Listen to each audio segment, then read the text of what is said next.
ที่เราเฮามีพลังเข้มแข็งเฮามีแสงเยืองทางสว่างไสวเฮามีพักนำพาสลาดส่องใสเฮาจึงได้มีวันนี้สัตย์ที่เราเฮามีพลังล้นเหลือเฮาอยู่เหนือความล้าหลังทางปัญญาเฮาเรียนรู้สู่เอาทุกวิชาพัฒนาความเสมอภาคหญิงชายติดพันกับการพัฒนาประเทศชาติ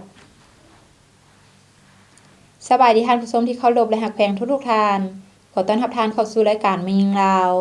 ท่านผู้ชมมาพบกันในมื้อนี้ก็อยู่ในท่ามกลางบรรยากาศที่ทั่วภาคทั่วรัฐและทั่วปวงชนลาวทั้งชาติเฉลิมฉลองวันสร้างตั้งพรรคประชาชนปฏิวัติลาวครบรอบ70 ปีอย่างมีเนื้อในความหมายและเป็นขบวนการฟดฟื้นเคียงคู่กันนี้หลายภาคส่วนก็พร้อมสร้างผลงานขบวนการเพื่อคำนำรับต้อนวันสถาปนาสปป.ลาวครบรอบ50 ปีวันคล้ายวันเกิดท่านประธานไกรสอนพรหมวิหารครบรอบ105 ปีและการกาเกียมเฉลิมฉลองวันสร้างตั้งสหพันธ์หญิงลาวครบรอบ70 ปีพร้อมทั้งทางหากาเกียมเฉลิมฉลองวันเด็กน้อยสากล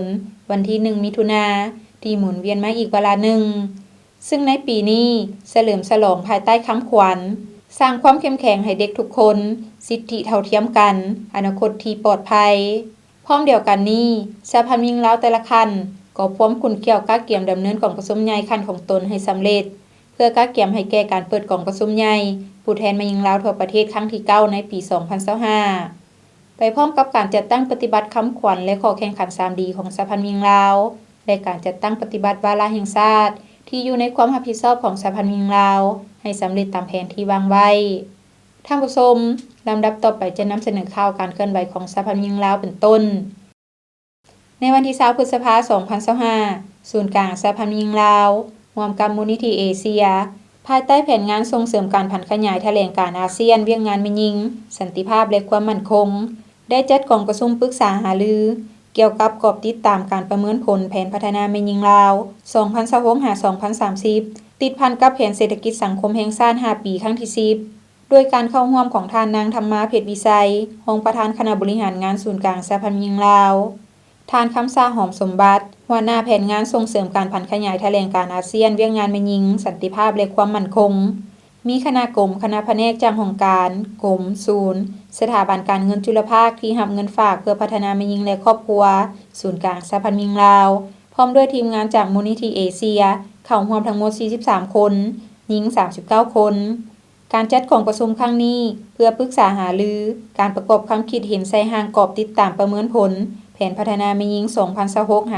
2026-2030 และกำหนดโครงการบุริมสิทธิ์เพื่อสนับสนุนแผนพัฒนาเศรษฐกิจสังคม 5 ปีครั้งที่ 10 ในกองประชุมผู้เข้าร่วมได้รับฟังการนำเสนอร่างแผนพัฒนาแม่หญิง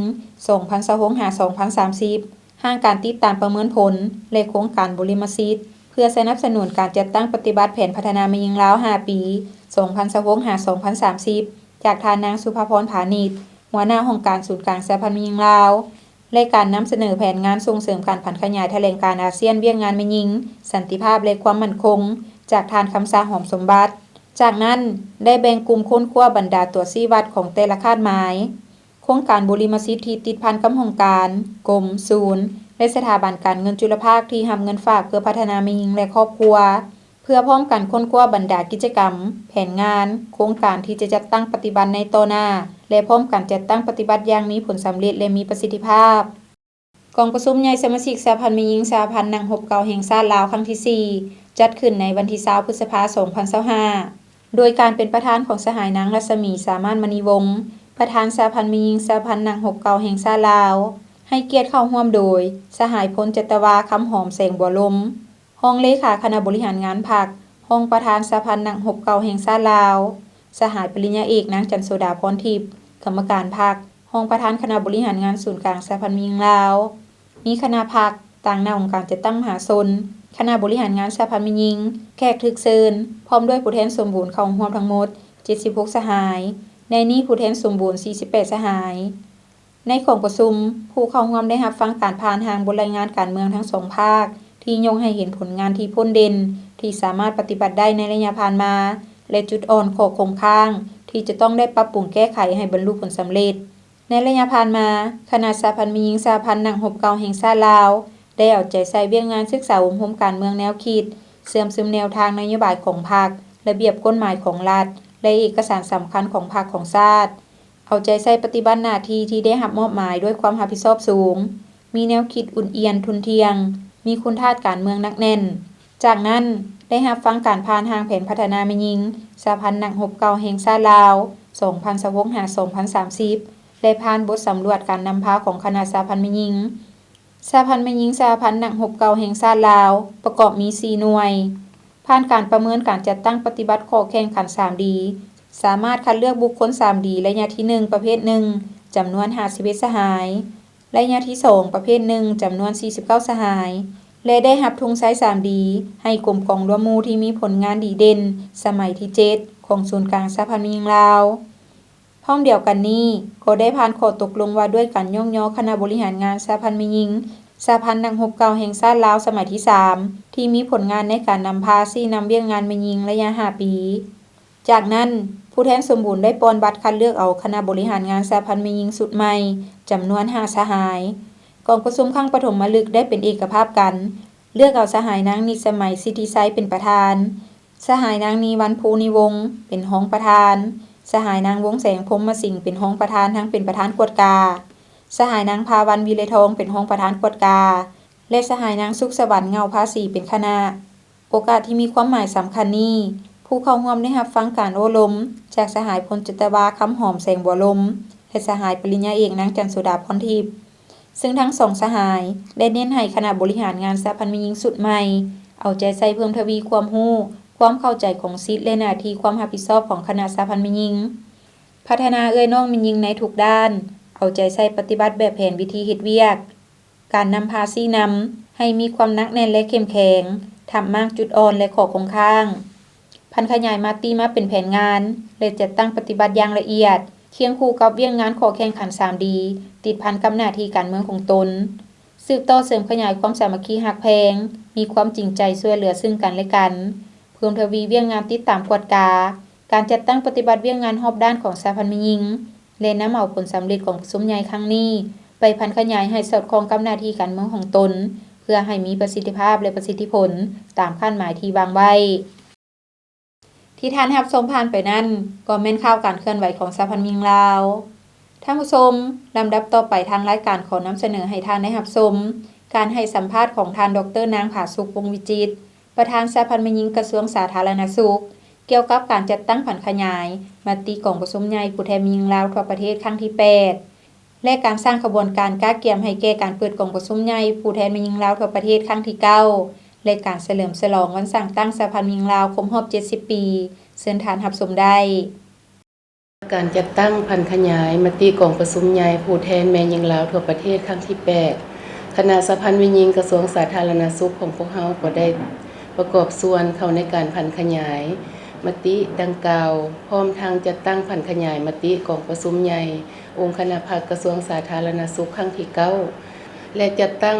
ปฏิบัติมติกองประชุมใหญ่ครั้งที่10ของสหพันธ์แม่หญิงกระทรวงสาธารณสุขและพร้อมกันนั้นพวกเรายังได้จัดตั้ง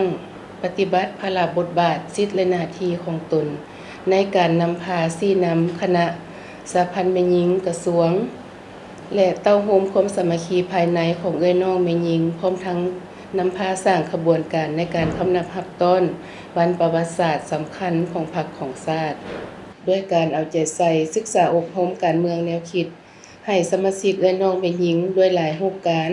เป็นต้นแม่นปลุกระดมให้เข้าร่วมในการเสริมซึมแนวทางนโยบายของพรรคของรัฐมติคำสั่งเอกสารสำคัญของพรรคโครงการจัดตั้งมหาชนที่คณะพรรคกระทรวงสาธารณสุขก็คือศูนย์กลางสหพันธ์แม่หญิงได้จัดตั้งขึ้นพร้อมเดียวกันนั้นพวกเรายังได้จัดปาฐกถาเหล่ามูลเสื้อประวัติความเป็นมาของวันที่8มีนาวันแม่หญิงสากลวันสร้างตั้งสหพันธ์แม่หญิงลาววันที่20กรกฎาคมอย่างเป็นประจำทุกปีพร้อมทั้งเผยแพร่กฎหมายระเบียบของสหพันธ์แม่หญิงนิติกรรมและเอกสารที่พัวพันถึงการพัฒนาและปกป้องสิทธิผลประโยชน์ของแม่หญิงและเด็กน้อยผลสำเร็จพ้นเด่นในระยะ5ปีผ่านมาในแบบแผนนำพาโค ของคณะสหพันธ์แม่หญิงกระทรวงสาธารณสุขพวกเฮาอันที่1แม่นได้สร้างแผนกิจกรรมเคลื่อนไหวประจำ5ปีประจำปี มีระบอบแบบแผนวิธีเฮ็ดเวียกอย่างละเอียดและได้แบ่งความรับผิดชอบให้สหายแต่ละสหายอย่างชัดแจ้งพร้อมเดียวกันนั้นพวกเฮาก็ได้แต่งตั้งกองเลขาของสมาชิกแม่หญิงพวกเฮาเพื่อช่วยในการจัดตั้งปฏิบัติเวียกงานอย่างละเอียดและได้นำพาเอื้อน้องแม่หญิงจัดตั้งปฏิบัติคำขวัญและข้อแข่งขัน 3D ในแต่ละปีได้มีการประเมินสรุปย่อประเภทที่1ประเภทที่2และวางทิศทางแผนการประจำปีพิเศษเนาะคะแนนการสาธารณสุขของพวกเฮาแม่นรักษาได้นำมยศของทุงไซ 3D ผลงาน10ปีแต่ปี2015ฮอด2025พร้อมเดียวกันนั้นพวกเฮายังได้นำพาเอื้อน้องแม่หญิงประกอบส่วนสำคัญเข้าในโครงเขตบริการสุขภาพตามยุทธศาสตร์ 5D 1พอใจเพื่อยกสูงคุณภาพการบริการสาธารณสุขประกอบส่วนสำคัญเข้าในการโต้ตอบการระบาดของพยาธิโควิด -19 และก็สมัครใจเข้าร่วมในกระบวนการให้วัคซีนต้านการระบาดของพยาธิโควิด -19 และพวกเขายังได้จัดกองประชุมสัมมนาเผยแพร่การป้องกันและการต้านสกัดกั้นพยาธิโควิด -19 ให้แก่สหพันธ์แม่หญิงอ้อมข้างกระทรวงสาธารณสุขเพื่อนำไปเผยแพร่อยู่ในขอบเขตที่ตนรับผิดชอบและพร้อมกันนั้นพวกเขายังได้สุกยู่ให้เอื้อน้องเนาะประกอบส่วนในการขบวนการบริจาคเลือดกีฬาศิลปะการออกแห่งงานรวมเพื่อคำนับรับต้นวันประวัติศาสตร์สำคัญของพรรคของชาติร่วมกับ3องค์การจัดตั้งมหาชนและองค์คณะพรรคกระทรวงสาธารณสุขสำหรับขบวนการของเฉลิมฉลอง70ปีวันสร้างตั้งสหพันธ์แม่หญิงลาวคะแนนการสาธารณสุขของพวกเฮาแม่นจะได้จัดพิธีโฮมชุมนุมเฉลิมฉลองเนาะซึ่งว่าเชิญเอาบรรดาเอื้อน้องแม่หญิงคณะบริหารงานทั้งหมดจำนวน200กว่าสหายเนาะเข้ามาร่วมของประชุมและจะได้เผยแพร่ประวัติความเป็นมาในการเคลื่อนไหวของแม่หญิงวันที่20กรกฎาคมแล้วก็จะได้เผยแพร่เสนอผลการค้นคว้าเกี่ยวกับจุลินทรีย์ต้านต่อยาต้านเชื้อพร้อมเดียวกันนี้เนาะเอื้อน้องแม่หญิงของกระทรวงสาธารณสุขของพวกเขาก็ยังรักษามูลเชื้อเนาะญาติได้ทุงไส 3D 10 ปีซึ่งว่าสหพันธ์แม่หญิงศูนย์กลางได้มอบให้หั้นเนาะแม่นแต่2015หา2025และในโอกาสนี้เนาะข้าพเจ้าก็อยากขอฝากถึงเอื้อน้องแม่หญิงโดยเฉพาะแม่นรุ่นลูกรุ่นหลานของพวกเฮาที่เกิดใหม่ใหญ่รุ่นนี้เนาะจงพร้อมกันรักษามูลเชื้อฮีดของวัฒนธรรมประเพณีอันดีงามของแม่หญิงลาวเนาะโดยเฉพาะแม่นการนุ่งถือการเว้าจาหรือว่าอื่นๆที่ท่านรับชมผ่านไปนั่นก็แม่นการให้สัมภาษณ์ของท่านดร.นางผาสุขวงศ์วิจิตรประธานสหพันธ์แม่หญิงกระทรวงสาธารณสุขที่ได้แสดงให้เห็นถึงผลงานในระยะผ่านมาและการกักเกี่ยมสร้างขบวนการต้อนรับวันสำคัญต่างๆอย่างเป็นขบวนการฟดฟื้นในกลุ่มเขตสาธารณสุขท่านผู้ชมจากนี้พักผ่อนกันก่อนแล้วจึงกลับเข้ามาในถัดไปของทางรายการ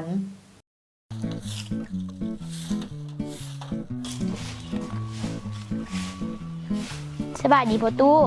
โอ้สบายดีเป็นอะไรร้านไปโรงเรียนได้เรียนหยังได้ละมื้อนี้หลานได้เรียนวิชาโลกอ้อมตัวสาวครูเว้าเรื่องหาปอสู่ฟังพ่อตู้ฮู้บ่หาปอมีหยังเด้ก็ฮู้แท้ละเนาะหาปอละละคันฮู้ก็เว้าให้หลานฟังเบิ่งดูว่ามีปอหยังเด้ก็มีป.1 ฮอดป.5 ที่หลานเรียนหั่นตะว่าสิว่าหยังหาปอพ่อตู้แฮ่งฮู้ฮอดป.ที่6พุ่นปอหยังอีกปอที่6หั่นป.ที่6ปอแม่ตู้จมปกๆมื้อเช้าหั่นเด้พ่อตู้เอ๋ยมันบ่แม่นที่พ่อตู้เอามาหั่นนะสาวครูว่า5ปอมีปอที่1แม่นปอปิดฝาภาชนะ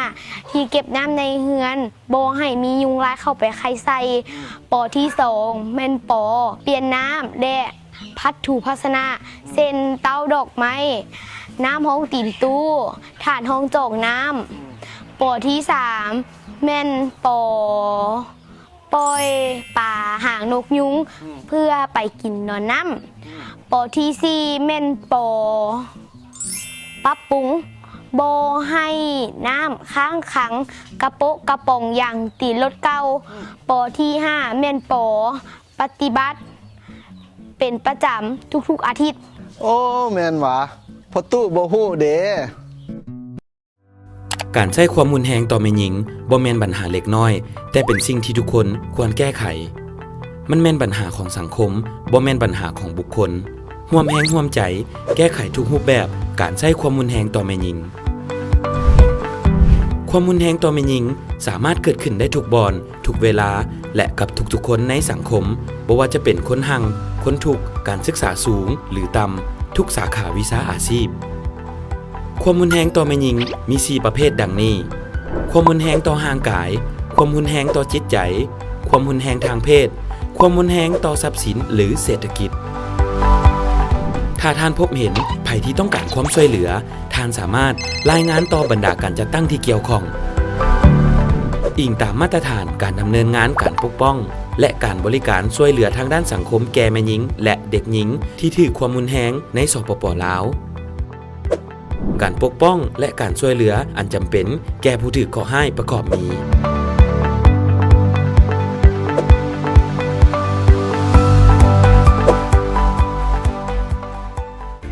ท่านสามารถโทรหาเบอร์โทรให้คำปรึกษาของสหพันธ์แม่หญิงลาว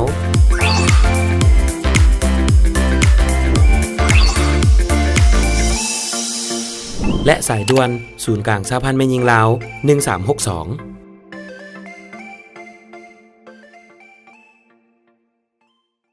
กลับเข้าสู่รายการมียิงลาวท่านผู้ชมสำหรับระยะนี้ทางรายการขอนำเสนอการสร้างเศรษฐกิจครอบครัวแต่ว่าจะเป็นการผลิตหยังหรืออยู่ไสนั้นเชิญทานรับชมได้จากทางทีมงานย้อนความมักฮักในสีไม้ลายมืออันงดงามอันเป็นเอกลักษณ์เฉพาะของผ้าไหมลาวและเป็นส่วนหนึ่งในการส่งเสริมให้ประชาชนบรรดาเผ่าที่อาศัยอยู่ในท้องถิ่นโดยเฉพาะน้องแม่หญิงให้เขาเจ้ามีเวียกเฮ็ดงานทำสร้างรายรับเข้าสู่ครอบครัวทั้งเป็นการสืบสานศิลปะหัตถกรรมและวัฒนธรรมอันดีงามของชาติให้ยืนยงคงอยู่กับคนลาวเฮาไว้ดังนั้นครอบครัวทานทองพันธุ์และนางเรียนพรหมมีไสอยู่บ้านผางแห่งเมืองนาไซทองนครหลวงเวียงจันทน์จึงได้ลงทุนเฮ็ดธุรกิจตำหูกโดยยึดถือเอาการออกแบบลวดลายเป็นเอกลักษณ์เฉพาะของตนมีความปราณีตเฮ็ดด้วยไหมที่มีคุณภาพและราคาสมเหตุสมผลแต่กบแต่เข้ามันนอลูกมาแต่นวันเกิดวันเกิดเมืองนอนกับแม่นอยู่สำเหนือพ่อแม่เลยพากันยกย้ายมาเนาะมาแล้วก็มาซื้อดินอยู่ที่แหละบ้านพังแห้งพากันมาลงทุนเฮ็ดฮูกแบบว่าอยู่สำเหนือมามีแต่เฮ็ดให้เฮ็ดนาแล้วก็เฮ็ดฮูกเนาะทำอิฐหั่นแล้วก็แม่นไปซื้อมาเฮ็ดแต่ครอบครัวเฮ็ดได้แล้วก็ไปขายได้มากก็ซื้ออยู่ซื้อกินไปสินะเฮ็ดมาก็หลายปีแล้วก็ขึ้นผลิตออกหลายๆบ่หั่นนะเฮ็ดให้มันพอขายพออยู่พอกินบ่นะก็เลยลงทุนไปซื้อผ้าซื้อไหมซื้อเครื่องฮูกซื้อหยังมาก็เอาเขาเจ้ามาตำฮูกน้ำแล้วเอาลูกเอาหลานอยู่สำเหนือหั่นล่ะเอามาตำอยู่เฮือนน้ำบัดสินค้าหลักของครอบครัวนางเรียนพรหมมีไสแม่นมีสิ้นตีนสิ้นสุดสิ้นพร้อมผ้าเบียงมีสีสันลวดลายที่สวยงามเป็นเอกลักษณ์เฉพาะราคาเริ่มต้นแต่ 300,000 กีบหา 1,500,000 กีบขึ้นไปใน1เดือนเก็บได้ประมาณ30สุดมีรายได้เฉลี่ย20ล้านกีบและเมื่อหักต้นทุนการผลิตแล้วส่วนที่เหลือแม่นเป็นค่าใช้จ่ายที่จำเป็นและเป็นทุนฮ้อนต่อไปนอกจากขายอยู่เฮือนและเฮ็ดตามที่ลูกค้าสั่งแล้ว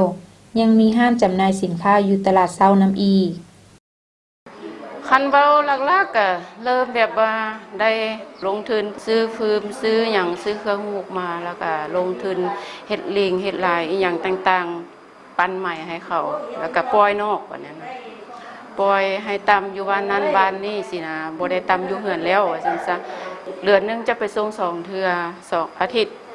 แล้วไปเก็บเทื่อนึงแล้วไปส่งเนาะไปส่งมีแต่ว่าลงทุนเบิดทุกอย่างมีแต่ว่าให้เขาตำแล้วเอาค่ามือให้เขา2อาทิตย์แล้วไปเก็บเทื่อนึงแล้วก็ปั้นเอาไปให้เขาแล้วก็เก็บมา2อาทิตย์ก็ได้ประมาณอยู่30ชุดสิเนาะ ทั้งผ้าเบียงทั้งผืนทั้งตีนสิเนาะเฮ็ดประกอบใส่แล้วก็เฮ็ดครบเสร็จแล้วก็ไปส่งตลาด พร้อมเดียวกันนี้องค์การปกครองบ้านก็ได้เอาใจใส่ลงติดตามสุขอยู่ชีวิตการเป็นอยู่และอำนวยความสะดวกให้ประชาชนภายในบ้านเว้ารวมเป้าเฉพาะก็คือครอบครัวทานทองพันและนางเรียนพรหมมีไสเฮ็ดให้ประชาชนภายในบ้านสามารถทำมาหากินได้ตามความสามารถของตนแต่ผ่านมาพวกเราก็ได้ลงสุกยูเนาะเกี่ยวกับครอบครัวตัวแบบนี้ก็คือครอบครัวของนางเหรียญผมมีไสนี้เนาะครับไปเป็นครอบครัวหนึ่งที่อยู่บ้านเฮาแล้วก็เป็นครอบครัวตัวแบบอยู่บ้านของพวกเฮานี้ผลิตภัณฑ์ของเพิ่นเนาะก็คือว่าได้เฮ็ดเกี่ยวกับตินซินเกี่ยวกับผ้าเบียงผ้าอย่างนี้เนาะเมื่อก่อนก็คือว่าแล้วเมื่อก่อนก็ยังน้อยๆอยู่แต่ว่ามาแล้วก็ย้อนว่าหนึ่งก็ย้อนการที่นำของขันถึงของต่อมาก็คือว่าแล้วคืออยู่ทางพานพวกเฮาก็ได้ติดตามเบิ่งเขาเจ้ามีการขยายตัวเนาะเมื่อก่อนก็จากกี่อันเดียวต่อมาก็ได้ขยายออกมาเป็นหลายๆบอนแล้วก็มีหลายสาขาเนาะเขาเจ้าก็ได้ผลิตไปเจ้าภายในนี้เนาะพวกเราจะได้ขยายเอาครอบครัวตัวนี้เป็นครอบครัวตัวแบบแล้วพวกเราก็จะขยายไปหาเกี่ยวกับกสิกรรมเนาะกสิกรรมพวกเราเขาละเพราะว่าก็ได้พัวพันกับกสิกรรมเมืองคนก็จะเอาโครงการมาลงให้พวกเราแต่ว่าตัวนั้นพวกเราจะอนาคตก็จะลงในคุมนี้เพราะคุมนี้นี่เป็นพื้นที่กสิกรรมก็แม่เนาะตัวนี้นี่พวกเราก็ได้ว่าที่เอามาลงอยู่นี่เนาะที่พัวพันกสิกรรมสีไม้ลายมืออันเป็นเอกลักษณ์ของลาวที่มีมาแต่ปู่ย่าตายายได้ถ่ายทอดให้ลูกหลานยังต่อเนื่องมาถึงทุกวันนี้เฮาทุกคนต้องพร้อมใจกันอนุรักษ์รักษาไว้ด้วยการส่งเสริมผลิตภัณฑ์ของคนลาวดังคำเว้าที่ว่าลาวเฮ็ดลาวใช้ลาวได้ลาวเจริญที่ท่านรับชมผ่านไปนั้นก็แม่นการสร้างเศรษฐกิจครอบครัวด้วยการตำหูกเท้าใหม่อยู่ที่บ้านผางแห่งเมืองนาไซทองนครหลวงเวียงจันทน์ซึ่งก็เป็นกิจกรรมหนึ่งที่สามารถเห็นให้ครอบครัวมีอยู่มีกินหลุดพ้นออกจากความทุกข์ยากได้เทื่อละก้าวท่านผู้ชมจากนี้พักผ่อนกันอีกครั้งหนึ่งแล้วจึงกลับเข้ามาในช่วงสุดท้ายของทางรายการ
ขอโทษที่อายผิดไปลมพัดทำให้ใจของน้องปีปนทั้งด่าทั้งตีเฮ็ดให้ใจกายมองมนสั่งหัวใจตนน่าอายทำให้ผู้หญิง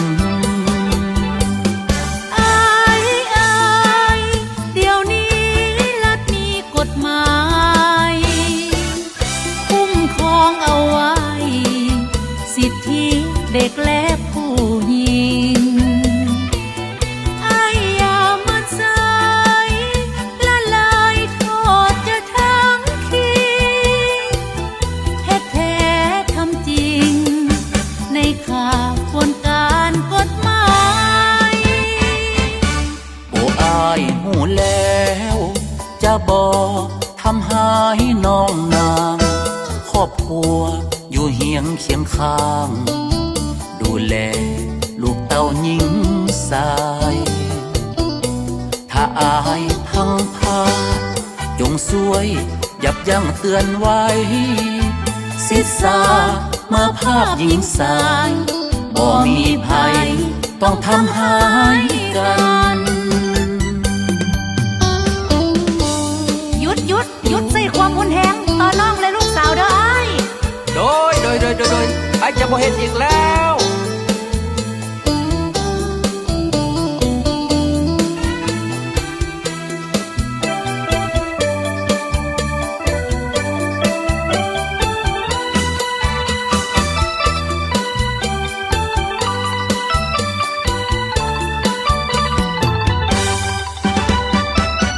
โอ้พ่อย่อสายเจ้าอย่าใจหายได้บ่อยากพบพ่อคำเว้าทำหายจิตใจอารมณ์บ่ดีเดี๋ยวมาตีโพยตีพายน้องคนเด้ออายบ่แม่นที่ปล่อยอารมณ์ โอ้น้องนางเอ๋ยขอโทษที่อายผิดไปลมพัดทำให้ใจของน้องปีปนทั้งดาทั้งปีเฮ็ดให้ใจกายมองมนสั่งหัวใจตนน่าอายทำให้ผู้หญิง เดี๋ยวนี้รัฐมีกฎหมายคุ้มครองเอาไว้สิทธิเด็กและผู้หญิงอย่ามันสายละลายโทษจะทั้งทีเฮ็ดแท้ทำจริงในข่าวควรการกฎหมาย โอ้อายหูแล้วจะบอกทำหายน้องนางครอบครัวอยู่เฮียงเคียงข้าง ดูแลลูกเต้าหญิงสาย ถ้าอายพังพาดจงสวยยับยั้งเตือนไว้ศิษาเมื่อภาพหญิงสายบ่มีภัยต้องทำหายกัน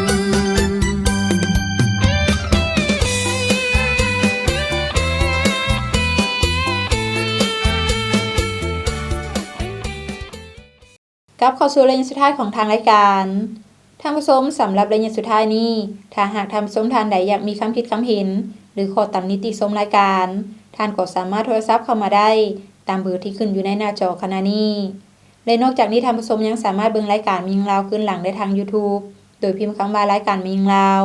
หรือว่าจะเข้าไปที่เว็บไซต์ก็ได้เช่นเดียวกันที่ www.lawwomenunion.org.la ท่านผู้ชมยาเสพติดเป็นอันตรายต่อสุขภาพและอนาคตของคนหุ่นนุ่มที่เป็นหุ่นสืบทอดที่เป็นกำลังแห่งสำคัญในการปกป้องรักษาและสร้างสรรค์พัฒนาประเทศชาติดังนั้นพวกเราทุกคนจงร่วมแรงร่วมใจกันต้านในสกัดกั้นปัญหายาเสพติดให้หมดไปจากสังคมลาวท่านผู้ชมมาฮอดนี้เวลาของทางรายการก็หมดลงแล้วผู้ดำเนินรายการพร้อมด้วยทีมงานรายการมียิงลาวขอลาท่านผู้ชมไปก่อนพบกันใหม่ในมื้อหน้าสำหรับมื้อนี้ขอขอบใจสบายดี